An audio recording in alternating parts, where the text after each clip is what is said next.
The male loneliness effect, what you don't know, and how it affects women. I recently read a really interesting article about this, and the main point was men need to stop depending on women because it's causing this phrase called man-keeping. And this is because the male loneliness epidemic is more than just men not being able to find fulfilling relationships. It's men utilizing women to be their entire emotional support network, to be their entire social network. It's men getting into relationships and putting all of their emotional needs on their significant other. Why? Because they're not taught at a young age societally to embrace those friendships with males. Not taught to invest in those emotional friendships with males. Societally acceptable for two men to go watch sports together because then they can sit side by side and talk about heavy topics, but that you're never going to see them at a restaurant across the table from each other talking or discussing heavy topics. See, what they don't see is how men communicate. They don't see that. They think that we're just sitting there talking sports and then that's it. So we just that's it. Women don't understand how men communicate.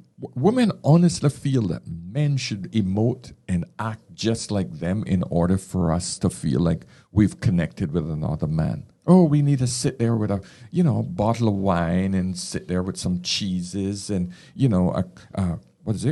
one of those, like a cheese platter, and we set it up and we put on our cozies and we grab a blanket and we sit there and we talk to each other, or we sit there with some tea. So Jim, how's it going, man? How's it going? How are you feeling today?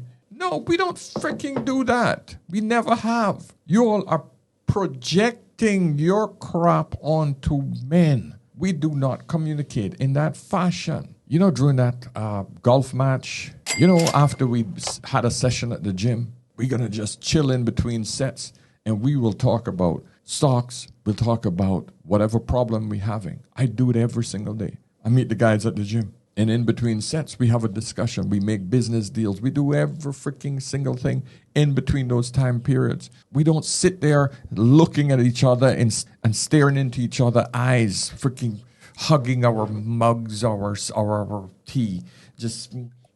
No, we don't freaking do that.